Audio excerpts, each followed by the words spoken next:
We now focus on a number of global issues, and we're joined by Scott Lucas, founder and editor of EA Worldwide, a professor at the University of Birmingham in the United Kingdom. Scott chats to us from the United Kingdom. Scott, good day, greetings, and welcome to the program. It's always such a pleasure to chat with you. Thank you. Thank you for joining us. Scott, we've seen the story emerging of an attempted hijacking in Oman, or the Gulf of Oman. What is the story behind, and why is this dominating news at this point? What are some of the developments that you can share with us in this regard? Well, the immediate story is that yesterday afternoon in the Gulf of Oman, that waterway through which 20% of the world's oil passes, there was a Panamanian flag tanker. Now, this wasn't an oil tanker. It carried bitumen, asphalt, the Asphalt Princess it was called, and it was boarded by, estimates range from 5 to 6, all the way up to 9 gunmen, heavily armed gunmen. At the same time that it was boarded, there were 4 other ships that reported they had lost control. In other words, we don't know why they lost control. Did they lose communications? Did their engines fail? Were they in fear of being hijacked? Anyway, the upshot of this is that overnight, this one ship, the Asphalt Princess, was being taken towards Iran. Reports were coming out from British sources, British maritime sources, that it was an Iranian-linked group, possibly the Iranian armed forces, that were detaining the ship. Now, this morning, the gunmen left the ship. It began to reverse course, to move back towards Oman. But we're left with one of 2 scenarios. One is that some faction, unknown gunmen, for some reason, stopped the world shipping for several hours by boarding the ship. The second scenario is that, yes, this was the Iranian military, the Revolutionary Guards, who tried but failed to detain the ship. Why would they do that? Well, the background of this, we need an entire program for it, but it is that we have really got a war on shipping, indeed a hybrid war between Israel and Iran, that Israel for more than a decade has assassinated Iranian nuclear scientists, attacked Iranian nuclear facilities, carried out cyber operations. Israel has attacked Iranian ships, including those taking oil to Syria. So Iran is striking back by attacking shipping, including ships that are linked to Israel. For example, one last Thursday called the Mercer Street, in a drone attack in which 2 crew were killed. Yes, so this is really a significant development. And staying with the issue of Iran, we see that Raisi's inauguration as new Iranian president tomorrow. How big a deal is this? Well, it's a big deal always when you have a change of government, but you have the immediate change, which is that from a more centrist president, President Rouhani, who with the foreign ministry had really been pursuing diplomacy, including the nuclear talks with other powers, including the United States. Raisi, who was the head of judiciary, is more of a hardliner. Now, he was selected by the Supreme Leader's office to win in what was a managed election in June. So the question is, does this mean a much harder line, that Iran will step back from the nuclear talks and indeed will continue to endure U.S.-led sanctions? But let's link up that presidential inauguration tomorrow with what happened yesterday. Does this mean that the Supreme Leader's office, which is working with the Revolutionary Guards, along with President Raisi, now not only will be much tougher in their diplomacy, but they actually will risk a confrontation with Israel and with the West?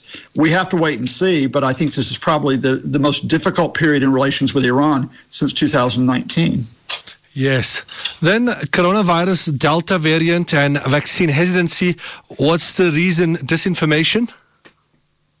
Well, I think whether in the UK, where I am, whether in the US, where my relatives are, whether in South Africa, where you are, you see that a lot of people will not take vaccines, even in a pandemic, which, is the first one that we've had in a century, and in which hundreds of thousands of people, indeed millions of people, more than 4 million, have died. Why is that? Well, sometimes there can be religious reasons for not taking a vaccine. Sometimes there can be fear about what a vaccine's effects will be. But what has really accelerated this in the age of social media is the disinformation about the vaccine.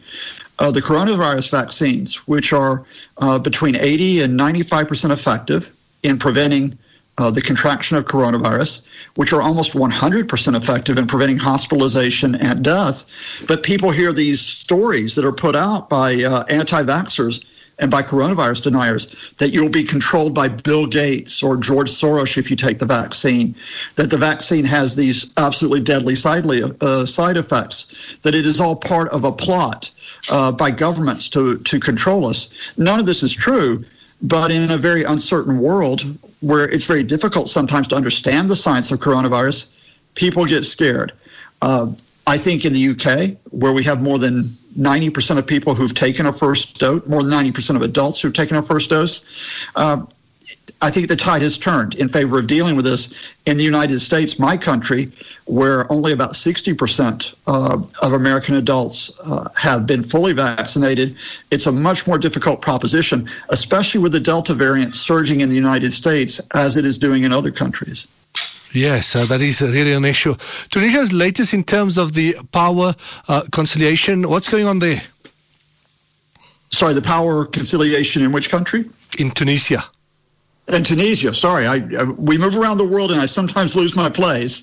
But in Tunisia, we're talking about President Said, who a few weeks ago just simply suspended parliament, got rid of the prime minister.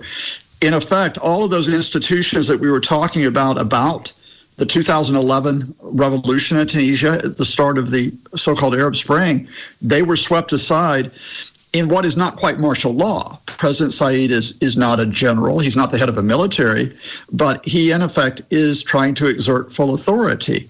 Now, this means it's a very uncertain time in Tunisia. Does this mean that we, in effect, have a permanent or a long-term suspension of elections, of the process by which you have a parliament? Does it mean that all institutions must be subjected to the will of the president? I emphasize there are reasons why this has occurred. Tunisia has had a downturn in its economy. It contracted 8% last year. Unemployment is about 17%. It has been hit, like many countries, by the economic as well as the deadly effects of coronavirus. But I think to look at Tunisia, which many people thought, in contrast to Syria and Egypt, here's one place where we had a peaceful transition of power after 2011, to see where we are now, it really highlights that I think no country in any part of the world is immune from the problems or the challenges of what might be authoritarianism. Yes. And then we move on to another issue that has come up as a result on the sideline of the Olympics. Belarus athlete that made the world headlines recently. But what's the darkest story or the darkest side of the Belarus story that hasn't been given the coverage that it's necessary? Well, so we had the story of the Belarusian 200-meter runner who, because there was a falling out with her coaches, it looked like she faced retribution, because you can get political retribution that ends your sporting career and that possibly can threaten your personal security. So she has asked for asylum. She was protected by Japanese police at the airport, and she now at this point has a visa to go at the moment to to go to Poland. We'll see if she winds up there.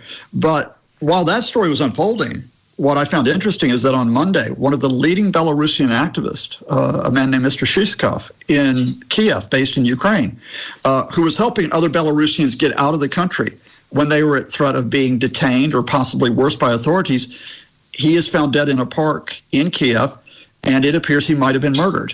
Now, that is a story that does not make as many headlines because he was not an Olympic athlete. He simply was the head, or at least one of the key figures, in a Belarusian opposition movement which continues to fight for rights and reforms. But it appears, it is alleged, that President Lukashenko and his security forces, they've gotten him and killed him. This shows how serious it is for anybody fighting for rights and reform in Belarus. It highlights the risk that they're taking. Yes. And then the good news story, U.S.-Afghan withdrawal 20 years later. I wish it was a good news story. I think it will be presented as a good news story by the Biden administration that after 20 years, after 9/11, after the Taliban were pushed out of Kabul, that American troops can come home. Troops of other countries are coming back as well. The international coalition is stepping down. But to call it a good news story, to say that the boys are coming home, ignores the fact that it's Afghans who are on the front line. I'm not saying that the Taliban will entirely take over the country, although they control more than half of it. But in recent weeks, the Taliban have pushed back Afghan security forces. There have been hundreds, thousands of Afghan security forces who have been killed or captured or even fled the country, for example, to neighboring Tajikistan. And the question of, are we looking at an attempt not for a political resolution between the Taliban and the Afghan government and other factions? Are we looking at another phase in what is a protracted civil war? I think it's a useful reminder that for all the talk of America, all the talk of other countries in the region, whether it's Iran or Pakistan or Uzbekistan or Tajikistan, it's the Afghan people themselves who first and foremost are really bearing the brunt of what happens in terms of the instability for their day-to-day lives. Yes, it really comes down to that in the end. Thank you very much, Scott. Your time always appreciated on Radio Islam.